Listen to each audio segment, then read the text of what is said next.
श्री राम रुक क्यों गए? हम पर प्रहार क्यों नहीं कर रहे हैं? कदाचित वो हमारे प्रहार करने की प्रतीक्षा कर रहे होंगे। तो चलिए भैया, माता का नाम लेकर भौमास्त्र से युद्ध आरंभ करते हैं। भूमि देवी की शक्ति हमारे साथ होगी। सच और सोच का द्वंद्व अनोखा, राम विरुद्ध है राम के नंदन, मोड़ अनोखा आया है कैसा, युद्ध न जाए भौमास्त्र! पिता चाहे रघुकुल का मान, सूत चाहे सीता सम्मान। ये क्या कर बैठे लवकुश? भौमास्त्र की काट तो ब्रह्मशिरा अस्त्र है, और यदि प्रभु ने ब्रह्मशिरा का आवाहन किया तो लवकुश का ही नहीं, बहुत से जीवों का संहार होगा।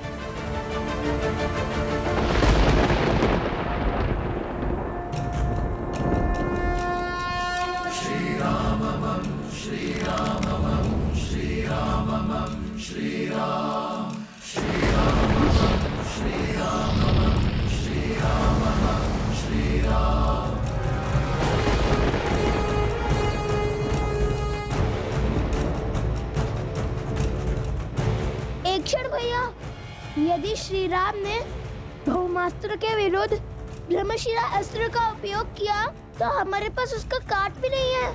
वो निर्णय उनका है।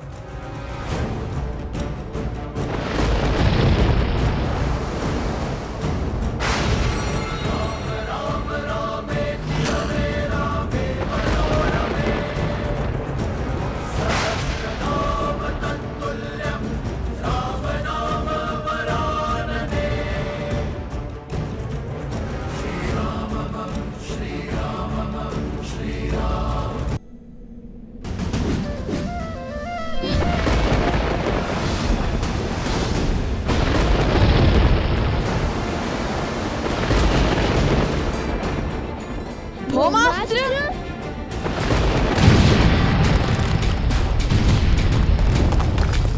श्री रामचंद्र कृपालु भजुमन, हरण भव भय दारुण। महाराज के आगे अस्त्र की शक्ति नहीं, धर्म की शक्ति चलती है। अस्त्र चाहे कोई भी हो, महाराज के तप और त्याग के कारण हर अस्त्र की शक्ति 100 गुना बढ़ जाती है।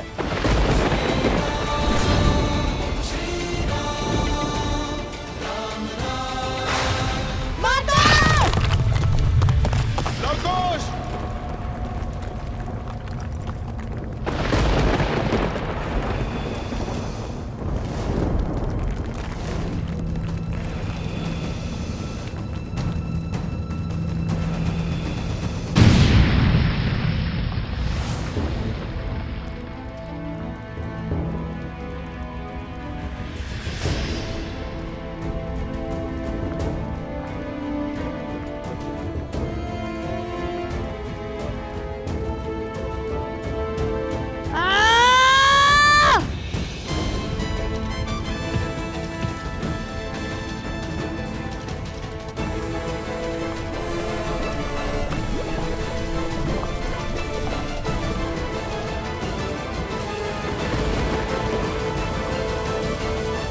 प्रभु आप रुक जाइए, मत कीजिए ये अनर्थ।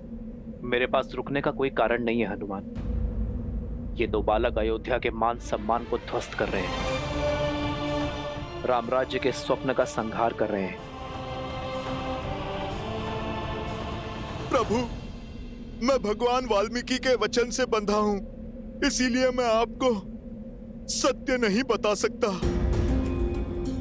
किंतु मैं आपको अवश्य इतना कह सकता हूं, ये जो घट रहा है उचित नहीं है प्रभु।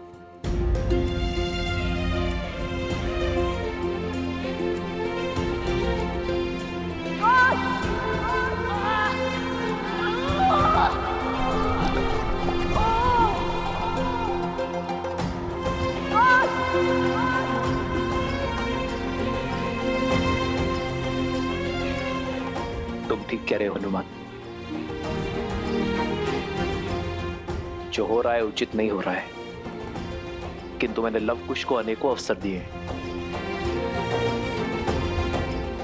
मैं नहीं जानता भविष्य के गर्भ में क्या छुपा है। मैं नहीं जानता कि लव कुश के भाग्य में जीवन है या मृत्यु, किंतु ये इनके स्वयं के कर्म है जिसका फल उन्हें भोगना ही होगा।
कुछ कीजिए भैया, अन्यथा हमारा एकमात्र सेवक भी स्वाहा हो जाएगा।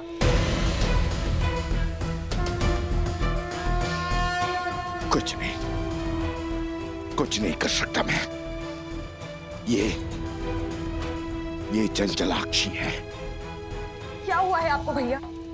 कौन है ये चंचलाक्षी? कैसे जानते हैं आप इसे? क्या नाता है आपका उससे? बताइए भैया, उत्तर दीजिए भैया। कौन है ये चंचलाक्षी? क्या हो रहा है आपको भैया? भैया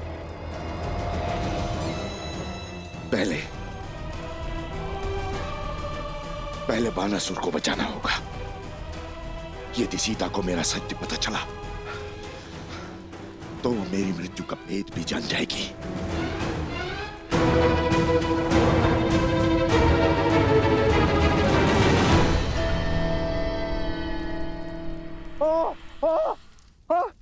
महाराज बचाइए, बचाइए महाराज। माता! माता!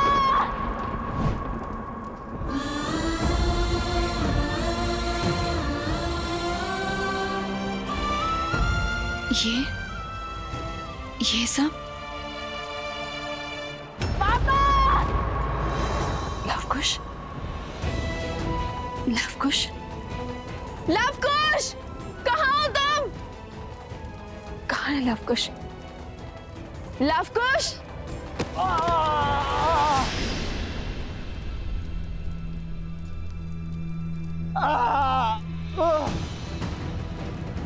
ये अवश्य इन असुरों की कोई माया थी। मेरे मंत्र जाप में विघ्न डालकर भाग निकलने की इनकी युक्ति थी। ये मेरे पुत्रों का स्वर नहीं था।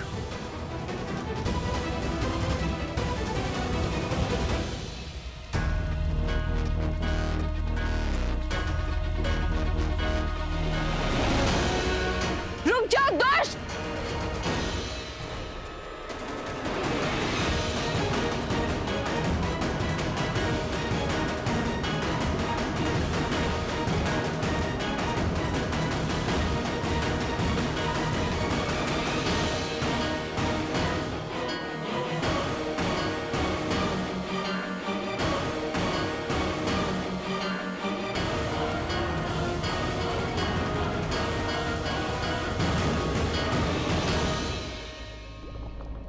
संभाल कर कुश, ये पत्थर तो खिसक रहे हैं। हमें इस पास से बाहर निकलने का कोई न कोई मार्ग ढूंढना होगा। हमें माता का नाम लेकर अपने जीवन को दांव पर लगाकर ना ये अंतिम बार करना होगा। जीवन को बचाने का प्रयास करना होगा। और यदि ये लावा हम पर गिरा या पत्थर निकले तो हमारी मृत्यु निश्चित है।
अद्भुत।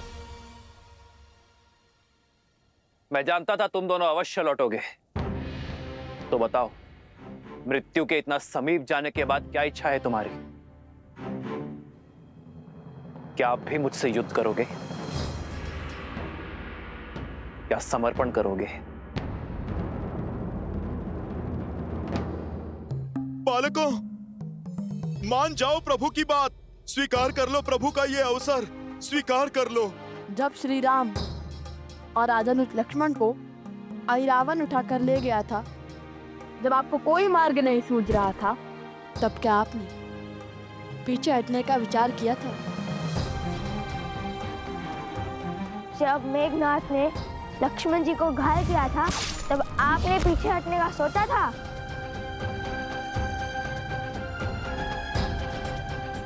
जिनके पास धर्म का साथ होता है, उन्हें पीछे हटने की कोई आवश्यकता नहीं होती बालकों। आपको किसने कहा कि हमने अश्वरोग का धर्म किया है?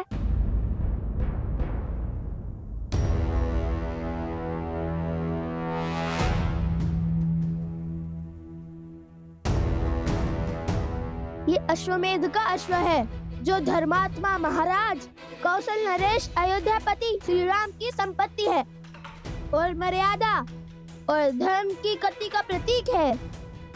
जिसने भी इसे रोकने का साहस किया और अयोध्या की चतुरांगिनी सेना से युद्ध को आमंत्रण करेगा, हमने तो केवल ये चुनौती स्वीकारी है।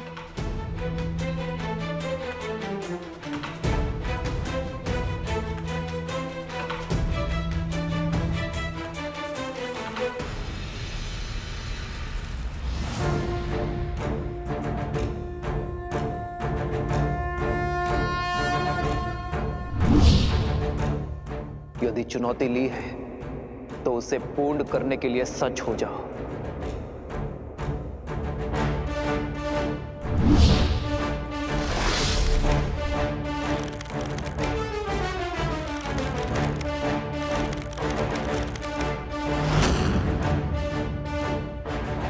सावधान!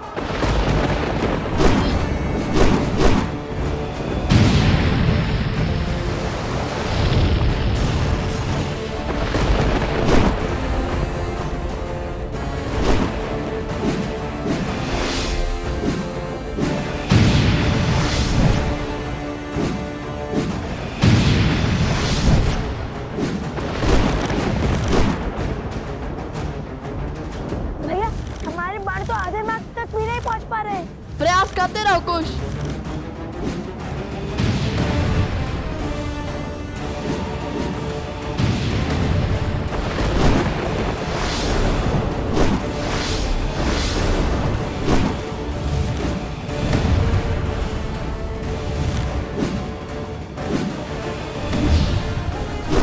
भैया, उनके माथे पर तो श्वेत तक भी नहीं उभर रहे और यहाँ हम मन और संबल हारते जाते हैं। शब्द नहीं, हाथ तक चलाओ कुश।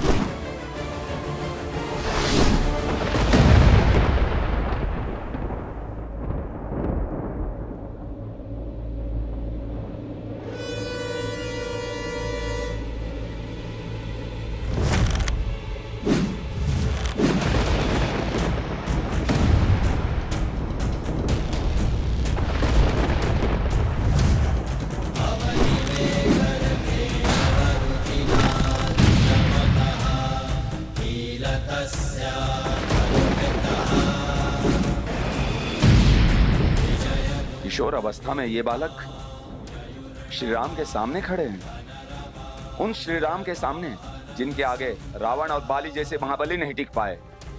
लगता है जैसे श्री राम के समक्ष साक्षात श्री राम खड़े हैं। ये विद्या के धनी अवश्य हैं, किंतु विद्या का उपयोग अधर्म के लिए कर रहे हैं। ये विद्या राष्ट्र की भलाई, देश के विकास के काम आनी चाहिए थी, किंतु उन्होंने बुराई का पथ चुना है। और बुराई चाहे जितनी बलशाली हो, अंत में हारती ही है।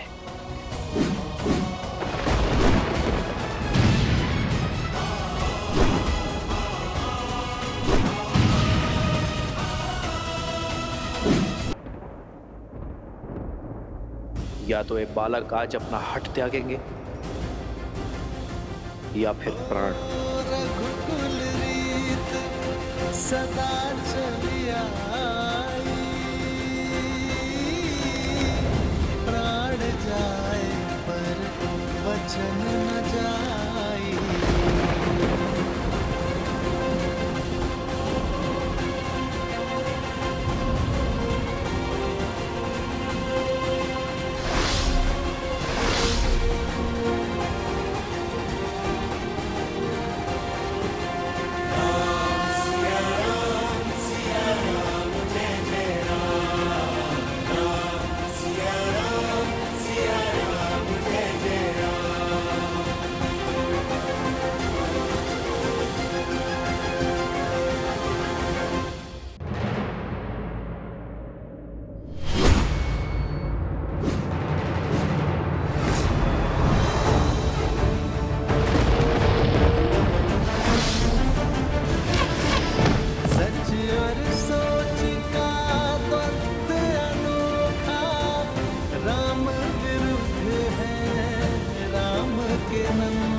हे महादेव, इस महाविनाश को रोकने का आप मुझे मार्ग दिखाइए। मेरे प्रभु और उनके वंशजों को इस अनर्थ से बचाइए महादेव।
लगता है भाग्य तुम्हारे साथ है बालकों, क्योंकि सूर्यास्त के पश्चात चलाया एक भी बाण रघुकुल में युद्ध नियम के विरुद्ध होता है। आज एक सूर्यवंशी के विरुद्ध तुम्हारी ढाल साक्षात सूर्यदेव बनकर आए हैं।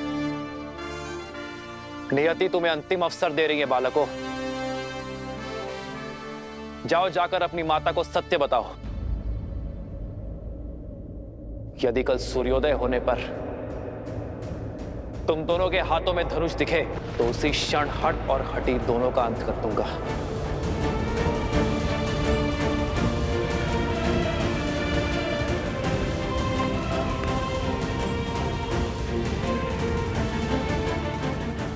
कल भोर होते ही अश्वमेध यज्ञ के अश्व और हनुमान को लेकर मैं अयोध्या के लिए निकल जाऊंगा।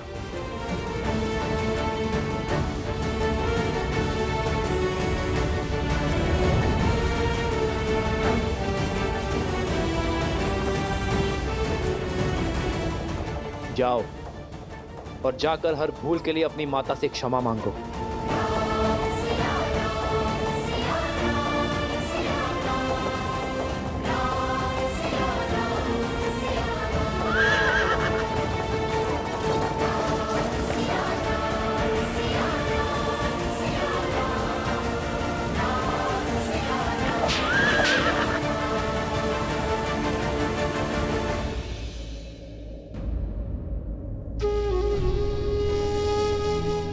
श्री रामचंद्र कृपालु भजमन, हरण भव भय दारुणम। कृपा और दया के सागर है मेरे प्रभु श्री राम। यही उनकी महानता है। वो हर एक पापी को अंतिम अवसर देते हैं। उन्होंने रावण तक को दिया था, फिर आप दोनों तो उनके परम भक्त हैं। अपनी भूल सुधारिए। जाओ लवकुश, ये मेरी आपसे विनती है। अपनी माता को सब कुछ सच बता दो। फिर जो माता कहे आप वो ही करना। समझने का प्रयास करो बालकों। आज जो बाण रुक गए वो जलंधर अवश्य चलेंगे और वो प्रहार रघुकुल के मस्तक पर सबसे बड़ा कलंक होगा। जाओ, आप अपनी माता से बात करो। यदि बता नहीं सकते तो उन्हें यहाँ पर ले आओ। हर समस्या का समाधान स्वयं हो जाएगा बालकों।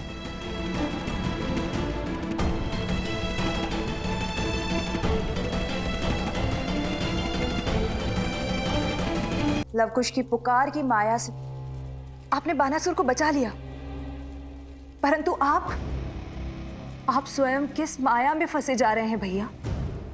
क्या नाता है आपका इस गंधर्वी चंचलाक्षी से? और सीता के पीछे आपको वो क्यों दिखाई दे रही है? मुझे तो कुछ नहीं दिखाई दे रहा है। ये घटना संकेत है शुभनखा, उस श्राप का।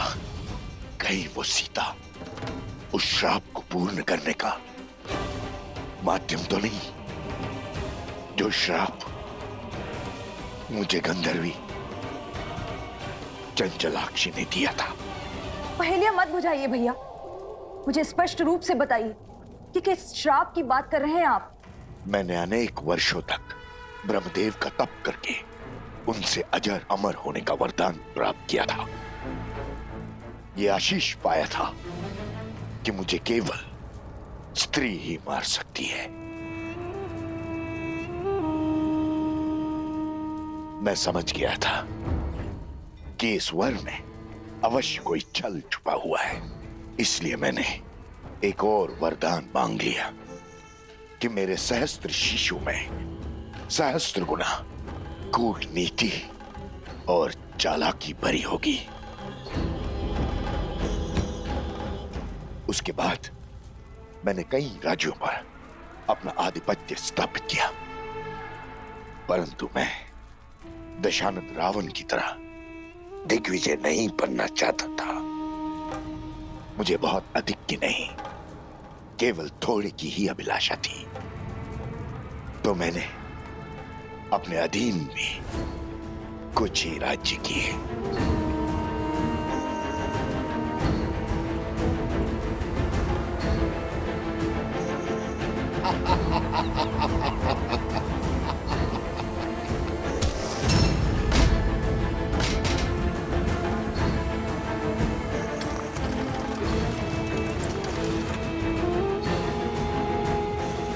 ये है हर किसी को अपने सामने झुकने पर विवश कर देने वाले सहस्त्र मुख।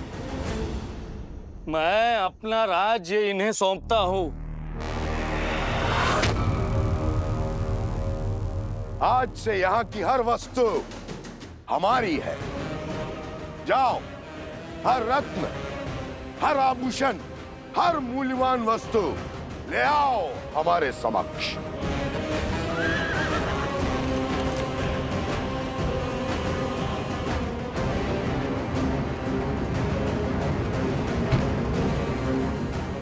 चलो सारथी।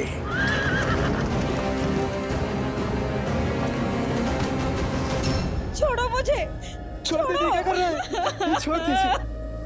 हर अनमोल वस्तु लेकर मैं उस राज्य से निकल ही रहा था कि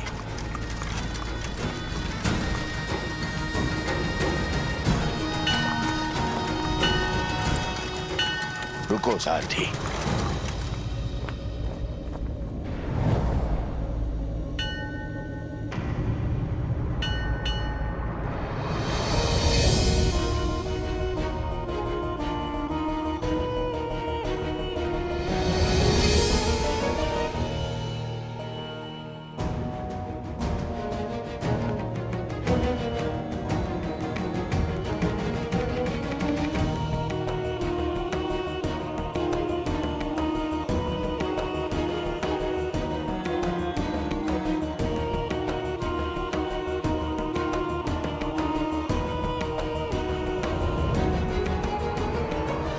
अद्भुत, अनुपम, ये तो संसार का वो धन है, वो ऐश्वर्य है जिसे मेरे पास होना ही चाहिए।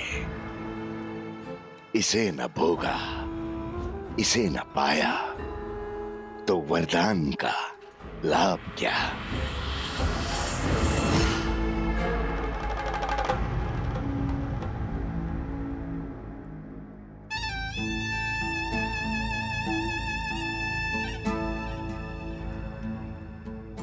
तप के लिए बहुत अनुचित स्थान चुना है सुंदरी। तुम्हारा तप और पूजा सफल हुई। अब कोई आवश्यकता नहीं अब इस लक्ष्मी या किसी और देवी देवता की पूजा की। अब तुम मेरी हो। अब और लक्ष्मी और वैभव की आवश्यकता कहां? तुम्हें संसार का हर सुख दूंगा मैं, हर मनोकामना पूर्ण करूंगा।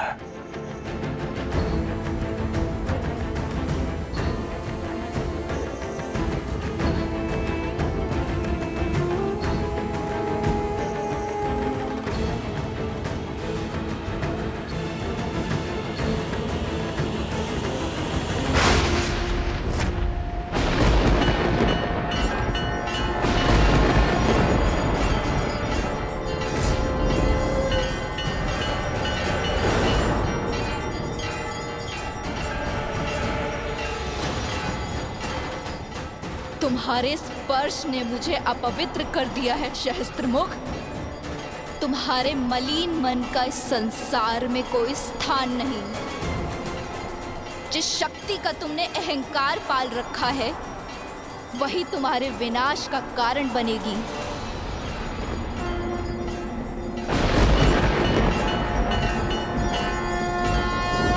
विनाश और मेरा?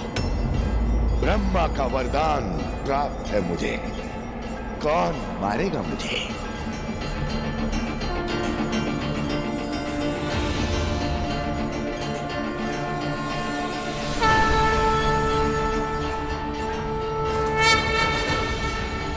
मैं गंधर्वी चंचलाक्षी, जिसके पावन तप को तुमने अपवित्र किया है, मैं तुम्हें श्राप देती हूँ। यदि मेरे माँ के प्रति भक्ति सच्ची है तो मुझे हर पुण्य मिल जाएगा। और जिस माँ लक्ष्मी की पूजा में तुमने विघ्न डाला है, एक दिन उन्हीं का रूप तुम्हारा अंत करेगा सहस्त्रमुख। उन्हीं के स्वरूप से तुम्हारा सर्वनाश होगा।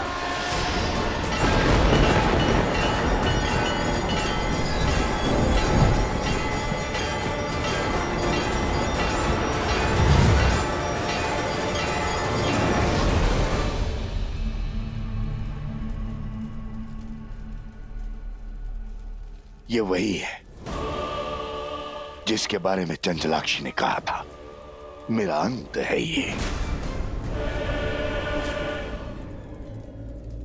संसार को भ्रम के जाल में फंसाने वाले मेरे भैया आज स्वयं एक भ्रम से भयभीत हो रहे। शांत हो जाइए भैया, ये वो नहीं है जो। ये वही है, ये वही है। और भय भ्रम से नहीं, श्राप से है मुझे। उसने कहा था कि लक्ष्मी धरती पे जन्म लेगी और फिर वो लक्ष्मी में समा गई थी। कहीं संसार का संदेह सत्य तो नहीं? कहीं सीता लक्ष्मी का रूप तो नहीं?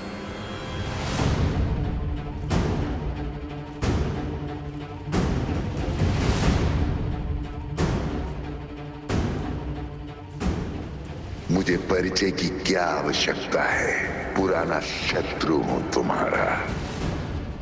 मेरा पुराना शत्रु कौन हो सकता है वो जो पुनः लौट कर आया है? किंतु मेरी मृत्यु से क्या सिद्ध करना चाहता है वो? होना हो, ये बात जितनी छोटी लगती है उतनी है नहीं।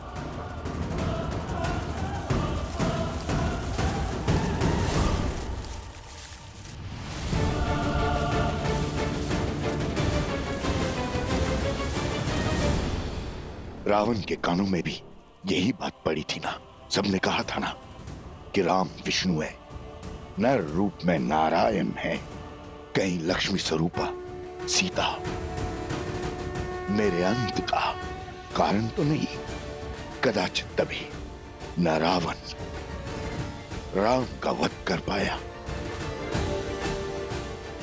और न ही सीता का स्पर्श। भैया, बल के पर्याय सहस्त्रमुख रावण हैं आप। यदि आप निर्बल हो जाएंगे तो हमारे कुल की शक्ति कौन बनेगा?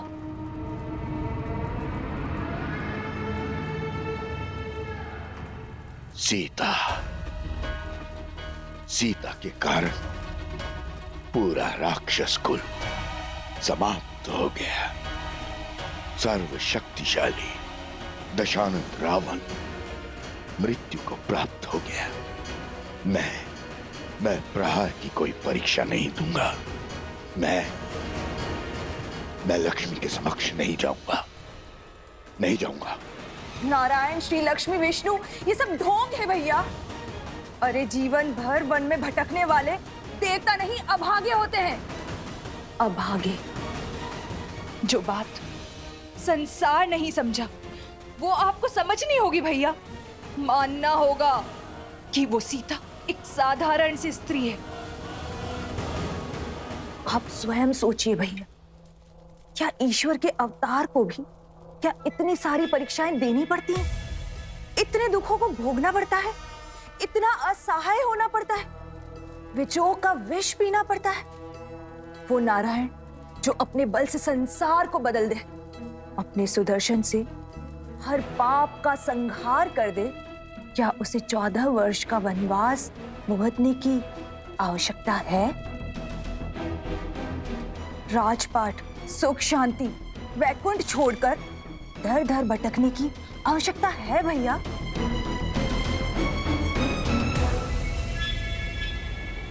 और जिसे आप लक्ष्मी समझ रहे हैं, जिसके भय से थर थर कांप रहे हैं, वो पूरे 1 वर्ष तक हमारे भैया की बंदी रही।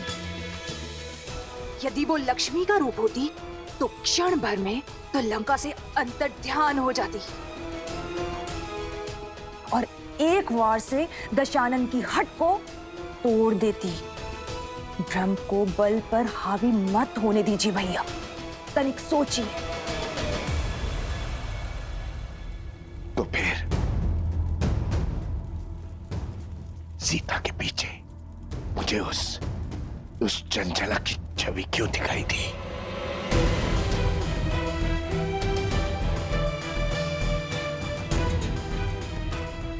जब मन में संदेह होता है तो भूतकाल आंखों के सामने स्वरूप लेता है।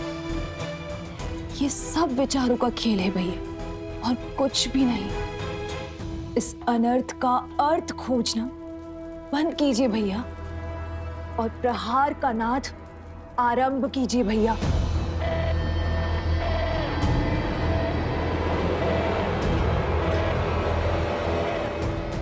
यदि विश्वास हो गया हो तो आगे बढ़े। हमारा अगला दांव शीघ्र, अति शीघ्र चलना होगा हमें भैया।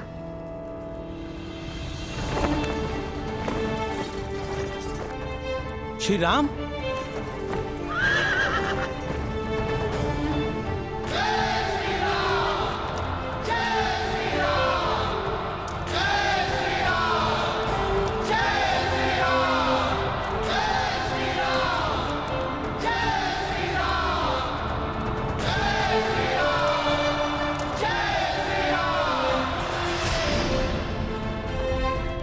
मैं आप सभी के भावों को समझता हूं, किंतु सर्वप्रथम मैं अपने भाइयों और मित्रों से मिलना चाहता हूं। कहां है वो?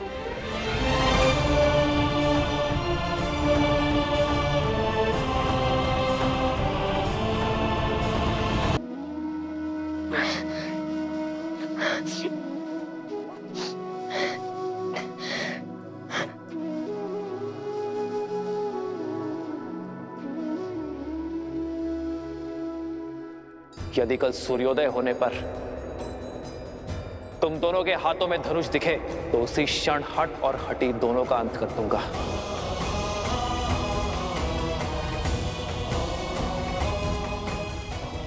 कल भोर होते ही अश्वमेध यज्ञ के अश्व और हनुमान को लेकर मैं अयोध्या के लिए निकल जाऊंगा। भैया, अब क्या होगा?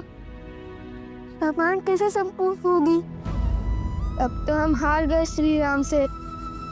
हमें अश्व लौटाना ही होगा। अश्वमेध यज्ञ संपूर्ण होने का अर्थ है हमारी प्रतिज्ञा पूर्ण रहना। वो प्रतिज्ञा जो हमने देवी सीता और श्री राम को साथ मिलवाने के लिए ली थी। यदि सिया राम ही साथ नहीं आएंगे तो राम राज्य कैसे आएगा?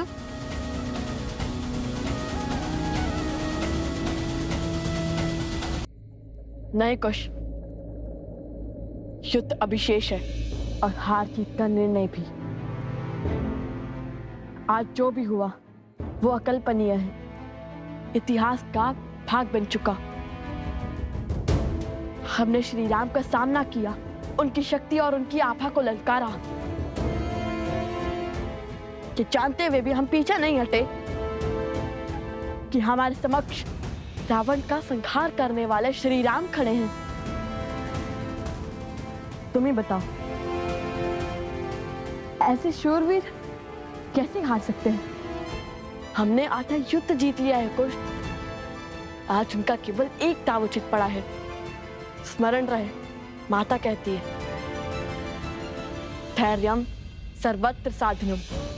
भाग्य भी साथ साधने वालों का साथ देता है।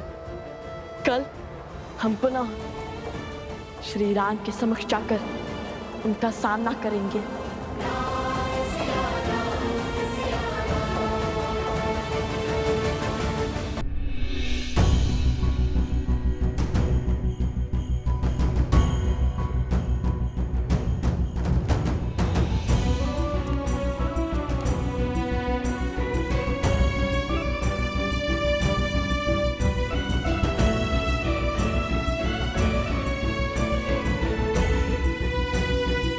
मैं कुछ क्षण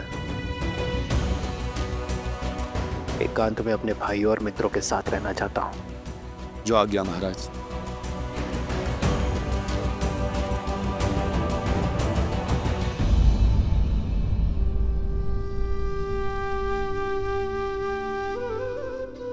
लक्ष्मण, लक्ष्मण उठो। स्मरण रहे लक्ष्मण कि उन बालकों को कोई हानि नहीं होनी चाहिए। बालकों को हानि पहुंचाकर अयोध्या की सेना केवल लज्जित ही होगी। जो आज्ञा भैया। मेरे कथन का मान रखने के लिए तुमने अपने प्राण संकट में डाल दिए लक्ष्मण। उनका रक्त ना बहे इसलिए अपनी सुध खो बैठे।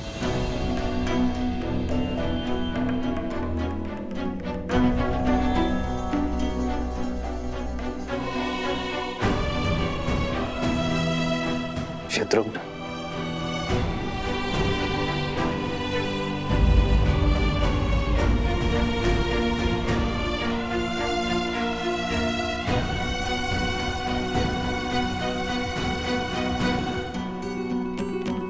जय श्री राम।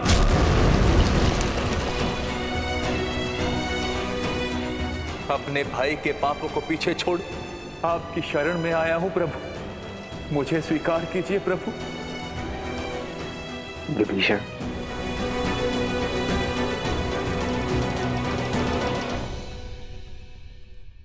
मैं महाराज दशरथ का पुत्र ये प्रण लेता हूं कि अपने मित्र सुग्रीव को उसका राज, उसकी पत्नी, और उसका सम्मान अवश्य लौटाऊंगा।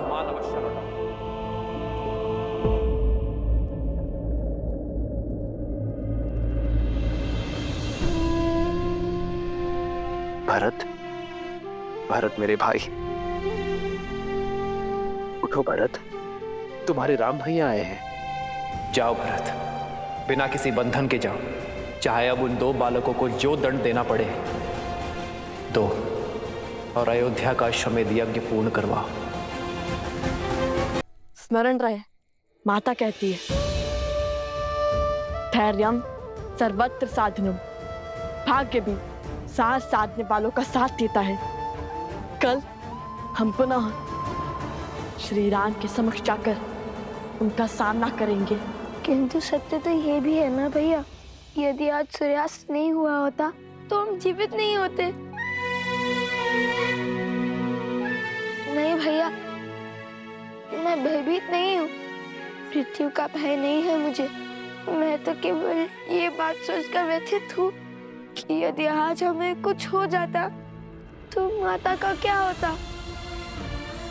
उन्होंने अपना पूरा जीवन अकेले बिता दिया, हमारे होने के आभास के साथ निकाल दिया, किंतु शेष जीवन किसके सहारे बिताती।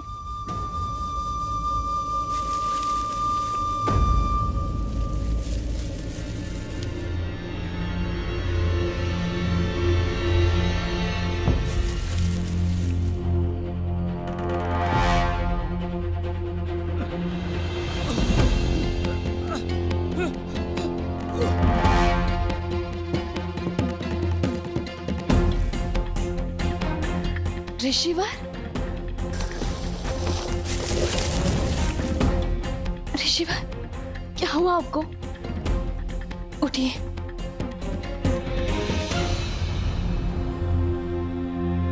हे देवी, सहायता कीजिए। कुछ असुरों ने हमारे आश्रम में घुसकर हमारे सभी साधु संतों को बंधक बना लिया है, और जब मैं भागने लगा तो मुझ पर प्रहार कर दिया और इस दिशा में भेज दिया। किसी वन देवी को यह संदेश देने को कहा।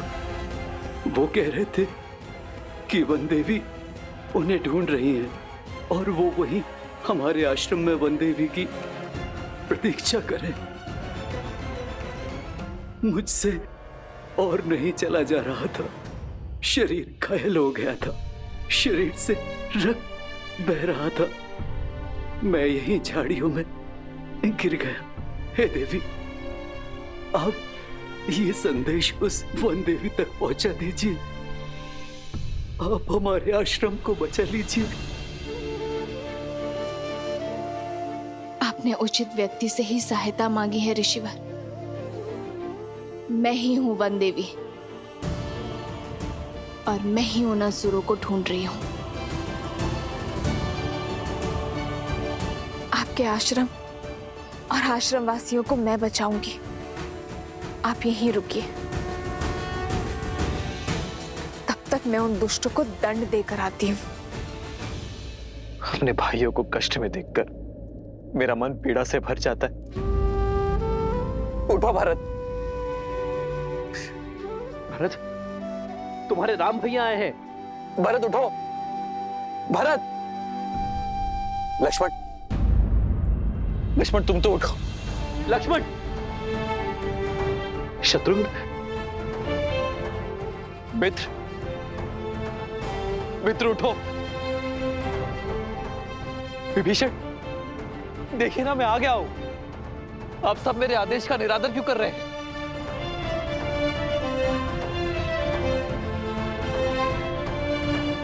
अब सब शुभ होगा। तुम्हारे सम्मान को क्षति पहुंचाने वाले उद्दंडियों को दंड अवश्य मिलेगा। बस आप सब अपने नेत्र खोलिए, मुझसे बातें कीजिए।